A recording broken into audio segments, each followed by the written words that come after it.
Bismillahirrahmanirrahim. Ladies and gentlemen, Assalamu alaikum and welcome to a special episode of Spectrum with me, Zaki Khalid. Today I'll be discussing the impact of Indian Armed Forces theaterization on air warfare between India and Pakistan. It's a pleasure to be joined by Air Marshal retired Muhammad Ashfaq Arai of the Pakistan Air Force. Air Marshal retired Ashfaq is Director of Strategic Defense and Security at the Islamabad-based Center for Aerospace and Security Studies (CASS). He is a graduate of Combat Commander School, the PAF Air War College, and National Defense University, Islamabad. Air Marshal Ashfaq's distinguished appointments include command of an operational base, Air Advisor at Pakistan's High Commission in New Delhi, Chief Project Director of Horizon, and Director General of the Air Force Strategic Command, to name a few. His specialist areas of research include India-Pakistan relations, strategic defense and security, nuclear deterrence, air power employment, and unconventional warfare. Sir, thank you very much for joining the program. It's a pleasure to have you on the show. Thank you. So my first question for you is, according to credible media reports, the restructuring of Indian armed forces aims to set up geographical theater commands. To engage Pakistan, they have actually proposed the idea of a Western Theater Command covering a region of north from Siachen till Gujarat in the south. Basically, it is the entire eastern border of Pakistan. What are your preliminary thoughts on this development, sir? Okay, I think to start with, I'll just comment first on the concept of geographical commands. These commands are, wherever they are formed, are responsible for all operations in a defined area, and they are provided the assets also accordingly. Such an arrangement is more appropriate for a country like the US, Sir. which undertakes operations at global level and always away from its homeland. If we look at US, they don't have the area commands or the geographical commands to defend the mainland. Additionally, the US also has abundance of assets, and all the commands are not engaged in combat operations per se at all the times. So if one command is engaged in any operations or two commands, then from the mainland or from other commands, they can give them the assets.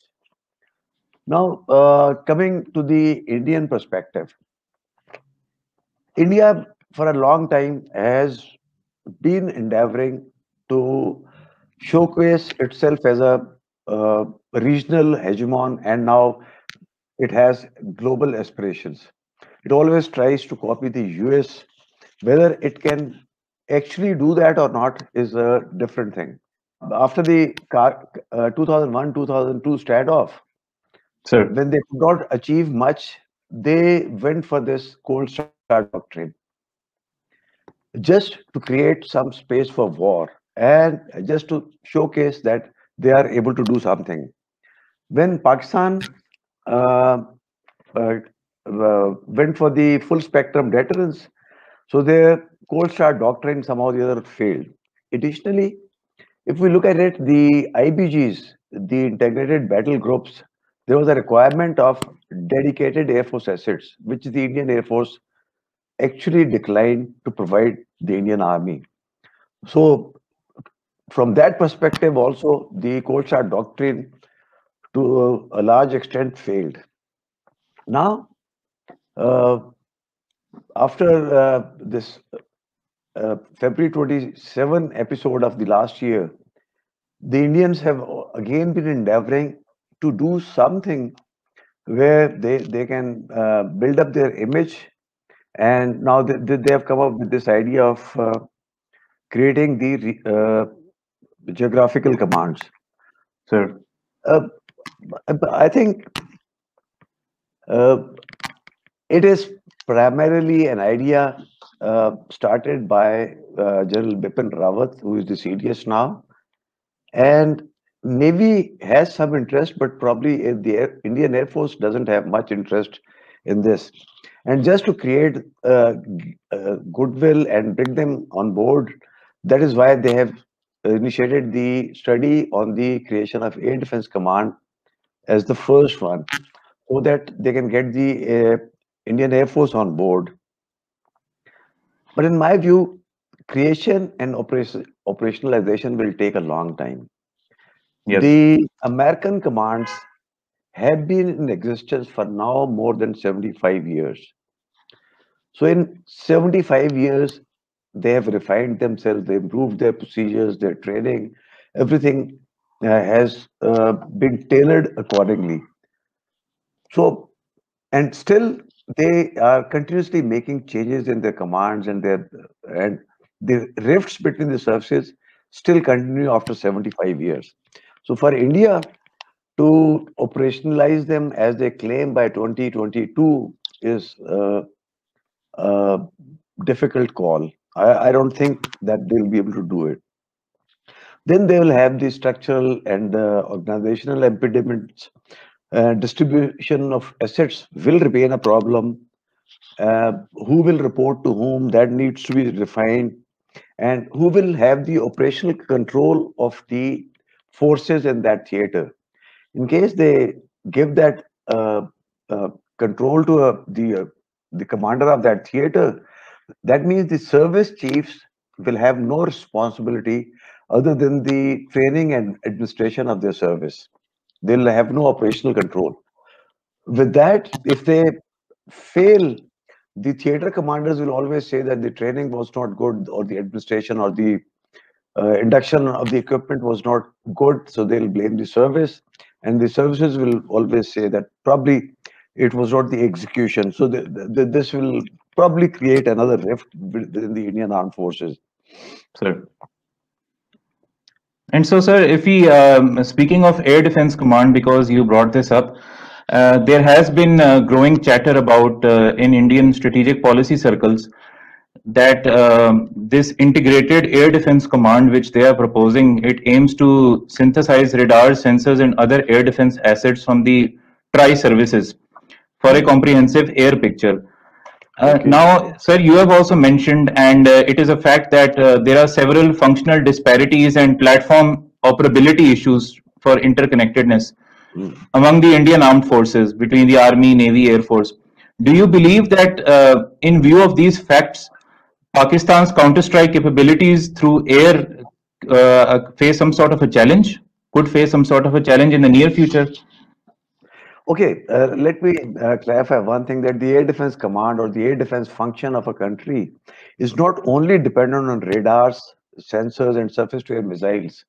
It Sir. requires the fighter aircraft as well.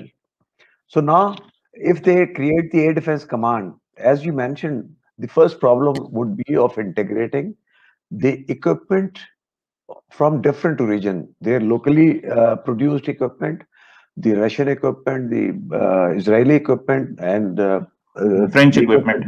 equipment, the French equipment, and maybe if the time passes and they get the American equipment, so integrating all these would be a serious challenge for them. That will be one. Then second is that the equipment would be operated or in the field by the people who are already operating them. That they could be from the Navy or the Army or the Air Force. So bringing them at equal level, and because air defense is a time sensitive function, you have to act immediately and with clarity.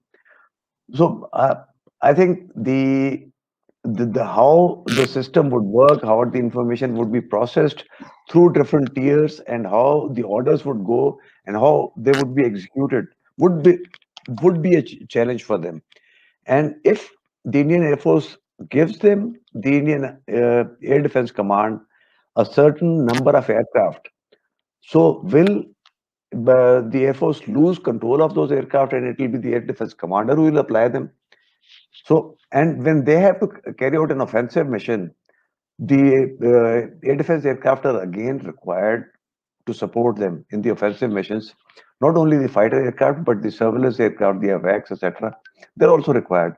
So again, there'll be a requirement of coordination between the Air Force or the the Western Command which they create against Pakistan between Western Command and the Air Defense Command. So it will boil down to the same old story of the army coordinating with the Air Force for air defense or for any offensive missions. Then the organizational hierarchy will be another issue. Uh, how that will be tiered up. In case of war, both Western Command and Defense Command will have to coordinate, as I mentioned earlier, and that will Indeed. bring them back to the older. And if you look at the reports, even an Indian Air Marshal uh, has voiced his concerns on the efficacy of the creation of Air Defense Command and how it will function.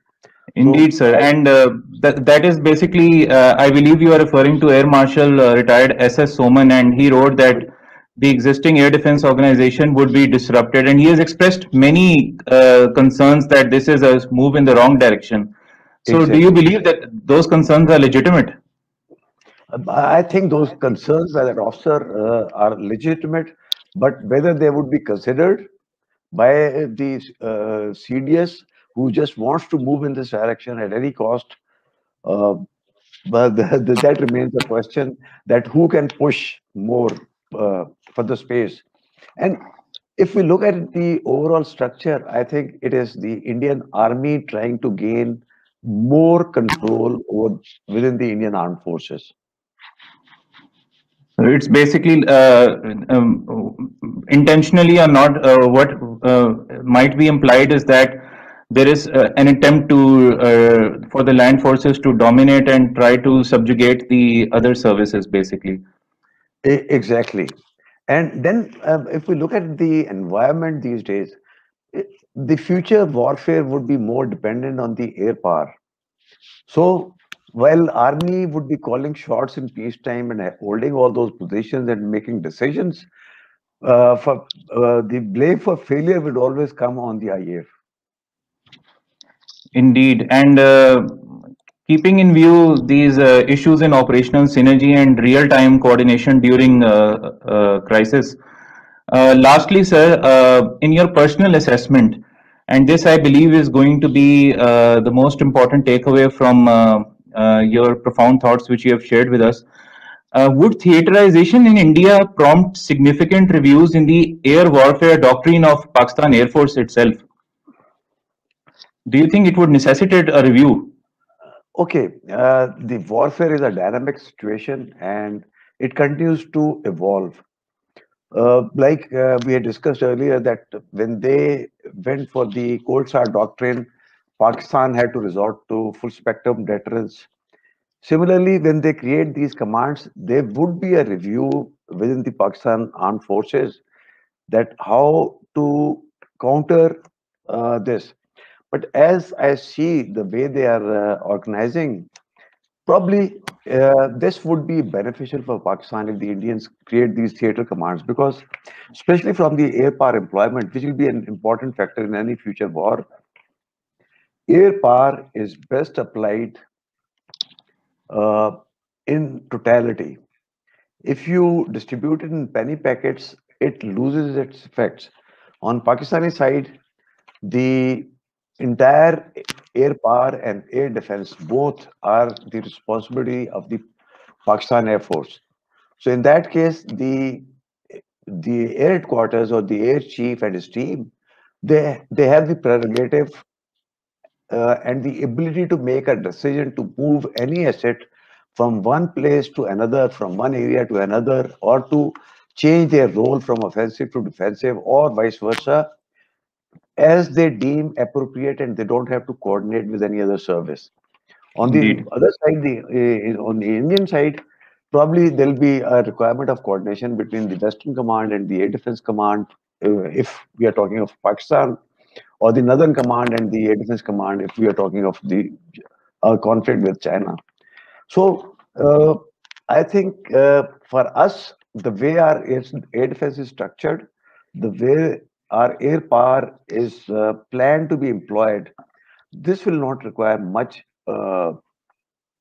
change to counter these initial moves.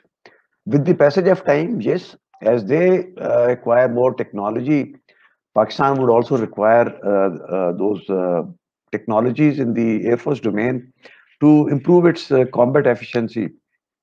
And this brings us to the point that the Indians have always been endeavoring to uh, uh, create an imbalance in the strategic stability. And Pakistan probably has always acted responsibly and in ways that it has brought back the stability. Even on 26th February, they tried to create that imbalance, and the next day, Pakistan Air Force was able to balance it.